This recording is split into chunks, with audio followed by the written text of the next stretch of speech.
Sugar Coated. I'm your host, Adrienne Garland, the CEO and founder of She Leads Media. For far too long, women have been conditioned to sugarcoat their words, their actions, and the way they show up in the world, and to conform to certain cultural norms and ideals. This is inherently designed to keep those who are outside of the norm from gaining power, prestige, wealth, and influence, preventing more women from being recognized and respected as the powerful leaders that we truly are. Join me each week as we dive into raw conversations with remarkable, uncompromising, and inspirational women that will encourage you to strip away your sugarcoating and move boldly in the direction of your magnificent dreams. Welcome back to Sugar Coated. I am so excited to share my next set of guests with you today. Welcome to Sugar Coated, Sania Jhankar and Reema Dutt. They are the co-founders of Luminous Studios here in New York City, and they have both been involved with She Leads Media and our conferences, and we've been friends for a couple of years now. And I am just so excited to talk to the both of them so that we can talk all about video and how video can help women entrepreneurs to get themselves out there and to help to monetize and grow their business. So welcome to Sugar Coated, Reema and Sania. Thank you. We're so excited to be here. So before we kind of dive into the meat of the topic, which is all about, visibility and how can we leverage video to gain the visibility that we deserve as women entrepreneurs and that can also help us to grow our business, I wanted to just kind of take a step back and hear a little bit about how you started Luminous Studios. Sure. Sania, do you want to take it? Yeah, sure. So the long story short, a really long time ago, I'm not going to date us, but a while ago, we basically met at NYU. We were both doing our undergrad degrees. Reema was in CS, I was in Tisch doing film, and we ended up meeting and being roommates and sort of started on really small projects together.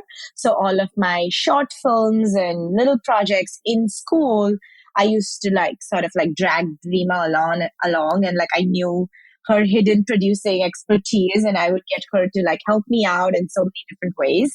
And so it started very organically. And then fast forward after graduation, we were sort of working on different projects in different capacities together.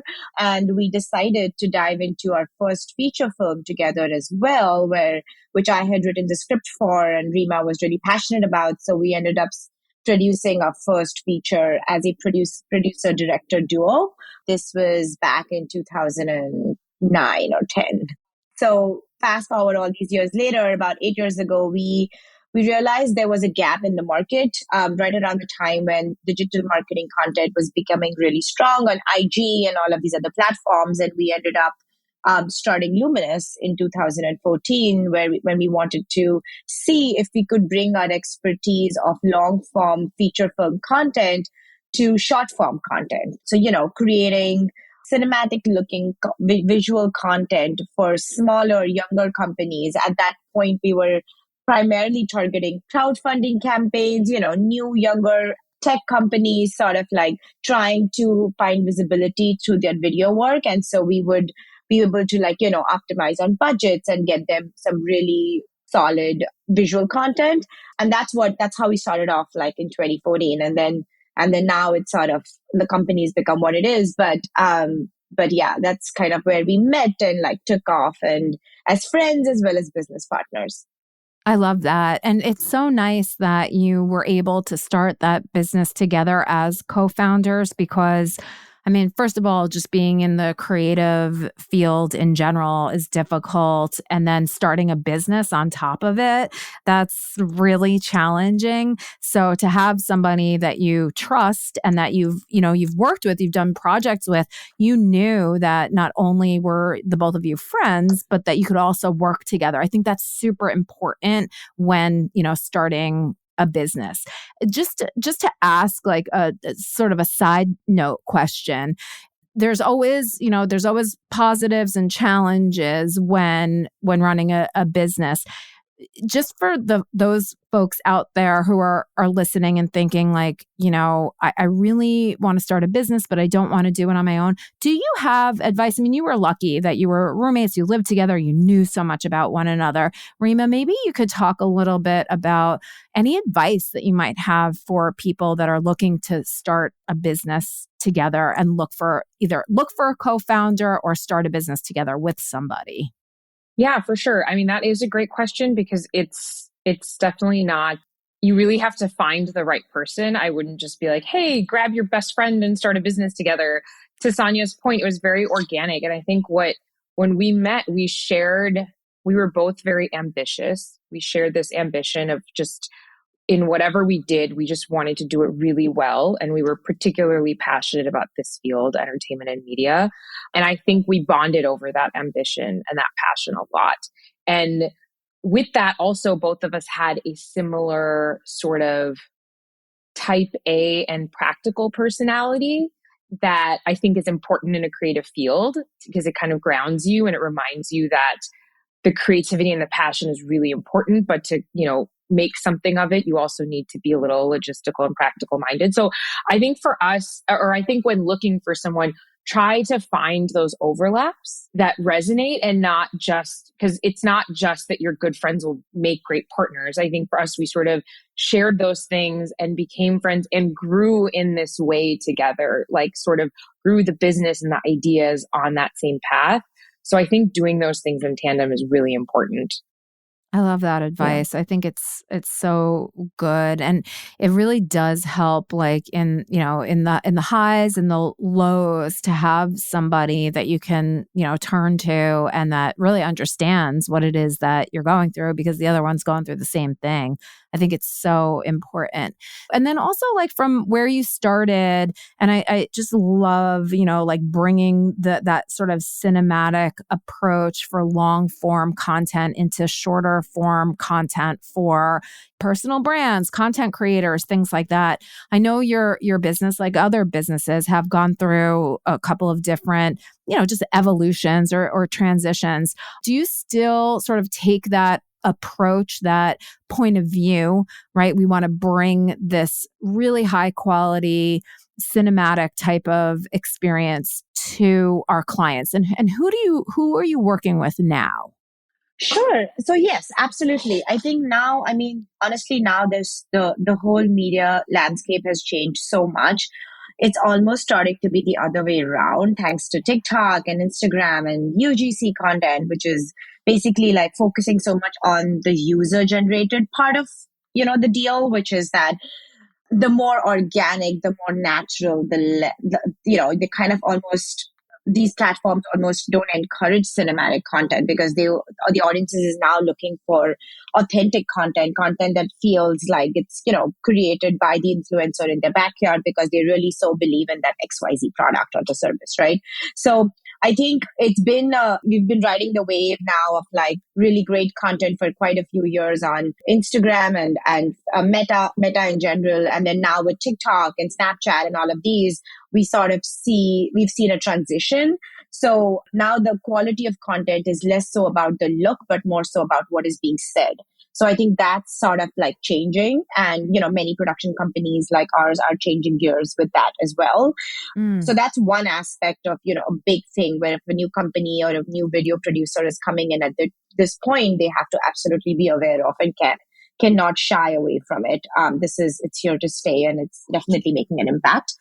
And then to answer your second question about which clients we're working on right now.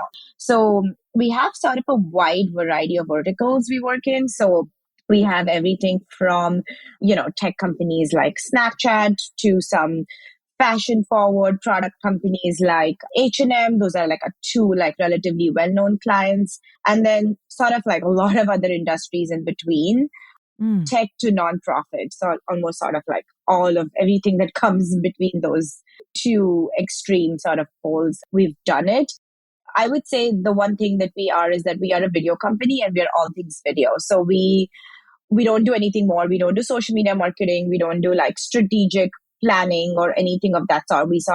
We do video and we compose video and we do concepting as well as delivery for it. So, but within video, we sort of like can really entertain any industry as such. So our clients are quite widespread. I love that. There's so many different women that are listening into this, women business owners, women entrepreneurs, founders that listen into Sugar Coated, and they are wondering like, okay, I want to leverage video, right? Everybody knows how important video is, but it's so overwhelming to think about, what do I do? Where do I start? And not only that, like you can't just create one video and then be done, right? You can't just post a video on your website and think that that's enough. So what are some tips? What's some really good advice for women who have businesses that want to leverage video because they know that this is what they must be doing? What do you tell people that come to you like, help me? What do I do? What's the first step? Yeah, that's a great question. And it's very important, especially if you're just starting out. Because one thing Sania and I always we're very transparent for is when you are investing in any sort of content creation, make sure you have investment of what are you going to do with it, right? Yeah. So if you put a lot into one piece of content, but you don't actually know hey, where's it going to live? How am I going to get eyeballs on it? The economics don't really balance out. Right. So if you're just starting out, I think kind of to her point when she's talking about, UGC, there's a lot of content creation tools you can start with on your own to get a sense of, your brand voice, start building some basic messaging, start understanding what is it you're trying to put out there and see if that resonates with your audience. And then as you get somewhere, then you can bring in some professionals to really come and create a refined piece of content for you. In the literal sense, I would say, we share a lot of just different tips and tricks that you can do at home, even in a podcast recording, clear audio, right? So content is really important, but if it's muffled, if it doesn't sound good, it's never going to work on any platform. Or if you're using text, is it clear? Is it digestible? If you're, recording your frame, let's say you're talking to camera, what's behind you? What does it look like? Are you up against a wall looking flat, or is there's some depth behind you? So these are some things you can keep in mind. And we actually on our website have a little blog post too about 10 tips you can just do during COVID. A lot of people that were recording stuff at home, it was keep these things in mind, and your first few pieces of content will be a little more elevated than the average thing you'll see. I love that. And I it's so funny. I always tell people almost the same thing when it comes to podcasting. Okay, you don't need to have fancy equipment and all of, original music and the whole podcast studio, but you do need to have clear audio. It needs to be of high quality going in so that whatever you end up doing with it is at least of a certain quality coming out, right? You might want to cut it into pieces. And if it just sounds terrible, if it sounds like you're in a tunnel or something, even if you're saying the most profound, earth-shattering things, people are not going to want to listen because it just doesn't sound nice. And I would say that what you're talking about, it's the same, for what we're watching. We want to not be blurry, right? We want to have some type of visual interest somehow, but it doesn't need to be this Hollywood movie set in order to do so. Exactly. You hit it on the head. I love it. So for your business, right? So all of us, we are trying to gain visibility for our business. It's so important, right? So being an actual content creator, it's almost like, what's that saying about the Cobblers kids have, holes in their shoes. I know that I'm very much the same way when it comes to marketing. I help other people with their marketing, and I don't do a very good job at my own marketing just because I'm helping, other people. So what are some of the things that the both of you are doing to gain more visibility for Luminous Studios? That's a great question. What are we doing? I think we actually very recently finally, after I don't know how many years, created a video piece that we are very proud of that is about us and nothing else, right? It's about who we are, what we do, and why people should engage with us, right? Yes, you're absolutely right. We did not, there has been momentum, fortunately, so we did not get a chance to really spend a lot of time and energy and resources into creating content for ourselves. But we finally have that up.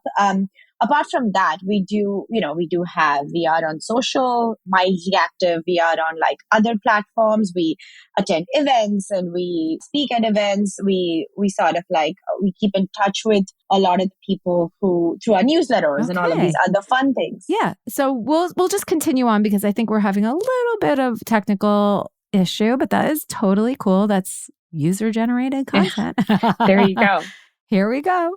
And I will actually just add, Adrian, to your point, it's so ironic, right? Because we can totally relate to, like, we're in marketing and video production, and 10 years in, we decide to make a video about ourselves. It's really hard to prioritize. But I do think that kind of like one thing we try to do is diversify. So we're active on social. We do a lot of email campaigns, very active at speaking and networking, because as you very well know, it's a very small world. Yep. I would say so much of our business comes through referrals and word of mouth. So I think it's about, like, for us over the years, it's always about, okay, let's try to dip our hands in a few things, whatever hits, like we'll spend a little time, but then every 3 or 4 months that just changes, like what's working. So yeah, it's always funny though, because like, it's almost like, you know what you should be doing, but then you don't really always prioritize it enough. Yeah. And I think that that's so real too, because I feel like so many women that start businesses, we know all the things that we should be doing, and we know that these things are going to help our business, but we just don't do them because of time, because we're actually executing the thing that we're working on. And I think that there's so much pressure. I mean, there's so much pressure for women, period. And then, women entrepreneurs, there's so much pressure to almost like get everything right. And I think we need to give ourselves a lot of grace that we are not doing all of the things. Yeah. I mean, we don't need to, but we feel the pressure to do that. So do you have any just like, practices maybe of your own so that you don't necessarily get wrapped up? Because a lot of the projects that you work on, I can imagine you really need to focus, and you can't be thinking about all of the other things that are going on in the background. But sometimes that gives you anxiety, right? Like, oh my God, I really should be doing these other things. So like, do you have any type of like practices or mantras or anything that you kind of like tell yourself like, okay, focus, and then, then I can move on? Right. Yeah. I mean, that's a great question. And I think that's sort of like relevant to us as women in general. Like, I think, women just generally just try to do it all. And that can be like a whole different movie of a podcast in and of itself. But, but speaking of business, I think in general, I think what we try to really do, I think both Reema and I, we have put in place practices that can function without us. That don't need us to constantly remember or have things at the top of our minds in order for them to be done. So, there are weekly check-ins about something, or if like, for instance, our Instagram posts, they all get scheduled way in advance by someone else in our team, so that like every week we are not checking what's up, but it's sort of like done and done. Scheduled and done as such. So, I mean, these are very like literal practical tips that people can, use and do, but there are some larger delegation choices we make too, like really choosing what we need to be doing and what we don't. So if we are busy, then we are busy, and we accepted that there are some times when you will not see a newsletter go out for 3 months at a stretch, and that's okay. I think that's fine. It's because you're busy. We know ourselves well enough that it's not because we are just, hanging out and like being lazy per se. It's for a good reason. So I think we do cut ourselves a lot of slack, especially now that we are not in our early 20s where we feel the need to just sort of like do everything all the time and be the best at everything. I think we choose the things we want to do them really well, and forgive ourselves if there are times when we cannot get to something, because it's not even like a mistake. It's sort of a choice of like how I want to spend my time, So I think, it's sort of a twofold answer to that. I really like that because it's much more self-empowering to say, I am going to pause this thing that is, it's important, a newsletter, okay, but it's not going to make or break your business, and you have bigger things to focus on.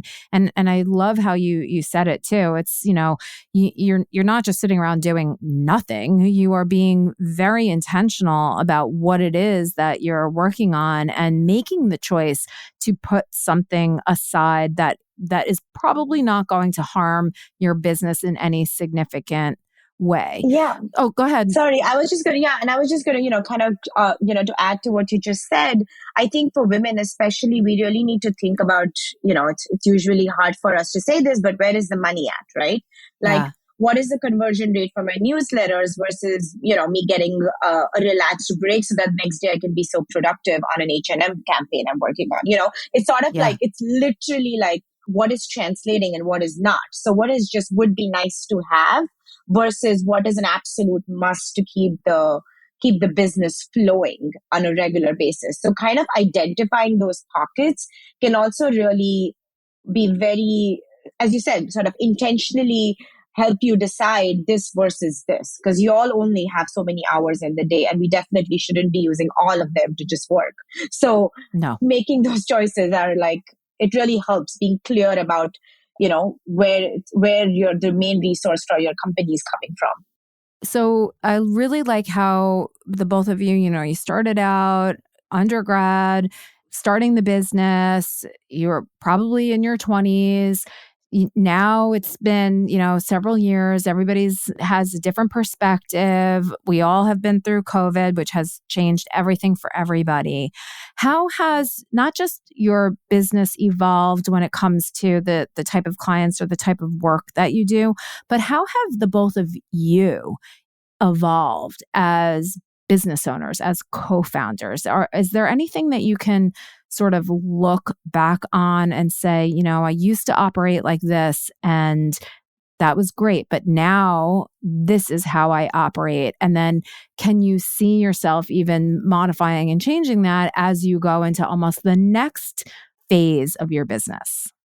Yeah, that's a wonderful question. And it's probably like an ongoing evolution, I think every year, every few months. And as I think I touched on this earlier, Sania and I are both very type A people, or we always have been. And I almost feel like maybe that's one of the biggest evolutions and I'll speak for her for now, but she can chime in, is this concept of work-life balance. And today I'm not a fan of that phrase, but it is very important. And I'm not a fan of it because I just feel like that should be innate, but it's not. So there used to be a time in our lives where it's like the more hours we worked, the better it just seemed like that would translate. And it did. There's a phase in life where you're working 12-hour, 18-hour days and it translates, but it's important to evolve and realize, hey, what's the trade-off here? Kind of to her point, where am I putting my time and my energy? Because life is far bigger than just the work you do. And I think the unique challenge that business owners find is because you run your own business, it's a double-edged, it's a catch-22 because you inherently have a lot of flexibility, right? Yes. You determine maybe your hours, your calls, your this, your that. But within that flexibility, you also always feel like you could be on if you need to be, or if you should be. And so I think for us, really like being the big go-getters and the people, like we want to get to everything. We want to do everything really well, get to all of our lists and all of our objectives.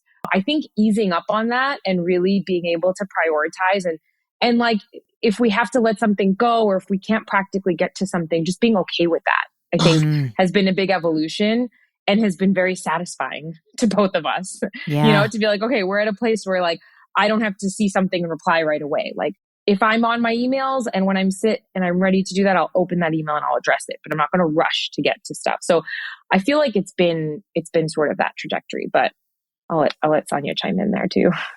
Yeah. I mean, she knows me too well now. So like, I think what she said is we're sort of like parallel in that way. I mean, one thing I will definitely share with everyone is that at Luminous, we have 6-hour days. So our busiest days are when we are optimizing those 6 hours. And that's not just for Reema or me, but we kind of like try to have all our team members embody those hours as well. Like no one needs to be working more than those many hours in a day. We really believe that if you're focused and you're doing good work in those 6 hours, it's really not possible to be very, very, very effective for another 4 hours or another 2 hours. I feel like it's you hit the ceiling at that, and then you just have to pause, replenish, and go back at it the next day. And I think, of course, there are exceptions, and of course, there are days when we break some of these rules, but at least those rules exist where kind of like there's a structure to it where you are not required to like just be at your desk because at 8 and 9 hours